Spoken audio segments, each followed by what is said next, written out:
Ina nan Fulani. Wato wani abu ne ya faru a rayuwa na ya ban mamaki. Kullum ta ana cin dariya wannan abu. Ina ganin abun mamaki.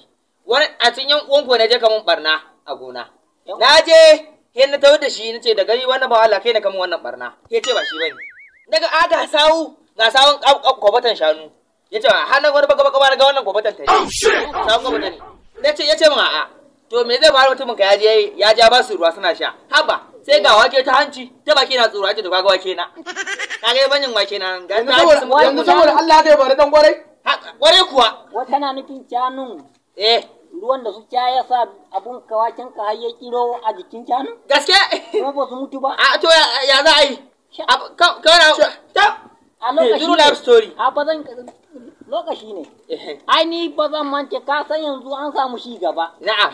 Idan kana da abuwa kamar Salamu alaikum. Alaikum. Wa alaikum salamu. Alhaji babare. Muna jin ka. Bana zai dauke mana attention. Assalamu alaikum. Lafiya ya gari. Lafiya kallau. Madalla. Kana mu labari. Na'am. Ka san yanzu wai akwai ko kana takarda na makaranta kashe. Akwai. Idan ka je wai ana maka photocopy akwai wuri nan Gombe wurin wani Aminu. Yawa. Yana yin photocopy. Photocopy. To ai na samu labari ni ma. Yawa. Ai ko tunda na samu labari nan in kana da abu guda ai maka photocopy zai koma kaman guda da duk ma inda kake so. Inda kake so. Dubu ne. Kawai naga kai. Ya nuna guda 5 ne kuwa. Guda 5 ya nuna. Ai na ce to bara mu gani.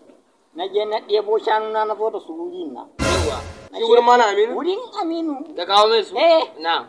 Na ce to Allah shanun nan su man kaɗan. Yawa. Shanun nan ai man photocopy su. To da kwa ya ta min ya ta shanun hai su koma guda sun bi dai. Kai dan Fulani. Dan Fulani ka ba Allah. To ya ji to ba ku san wani abu ba. Yawa. Ban taɓa sanin sauran na kinafin ɗin mutum da da na je Kano. karatu wannan. A lokacin da mu shiga Kano ta mun je zuwa gidan da Asabe. A lokacin muka je aka mana masauki muka kwanta. Yawa. Akwai alinu, akwai yankan rai. Allah da na kowa. Da wannan ba Allah ayatul lahi ta na gode. Na gani. Alquran ni ma na gani. Ina Wato yan kenan. muna kwance. Kware ma kuwa.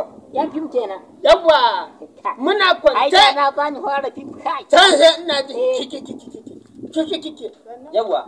Muna tashi kuwa mun ga sauro ne kawai ya damu ayatul lahi ta. La ilaha illallah. Malam Gobare. Na wuf na rike shi. Na ki. Tsaya malam. Dakata. Tsaya malam. Da yayi rike shi. Yawa. Ja yake ja muke sai ce a sake shi ita. Muna sakin shi za a bata biyu. Shi sauran yake jan mutum? Adiba do Allah wai. A lokacin da ya ja mutu. Jan shi yake. A lokacin muka samu mu kwato shi da kyar. Allah sai. Ba ga hancin shi ya ƙara tsayi ba. Allah. Za ka ga bakin kuma ya ƙara wakakkace. Ya ai saboda tsaban sauro ya Garanti da Malam Gobare sauran. Sauro. Kai, ko ba za ku gane ba. ƙarya ba Wallahi ƙarya To ne. in ba kariya ba. ka kalli Ai ne ka taba jin an yi moto. Wallahi Malam Gobare. Ina ku taba jin an yi moto kofin din shanu. shi ba ƙarya yake amma kana ƙarya kake Malam Gobare. Wallahi ƙarya kake. Kana ƙarya kake Malam Gobare. Ni da nake Ƙarya kake yi. To na yi ƙaryan. Kai da kai ƙaryan me a ba a ganin uban wa ka taba jin an yi moto kofin din shanu. Ina ka an Kai ma ƙarya kake wallahi. Kai kure na mani wayo. Kai lokacin da kai dan kore kai ƙarya. Kai an Wannan ne.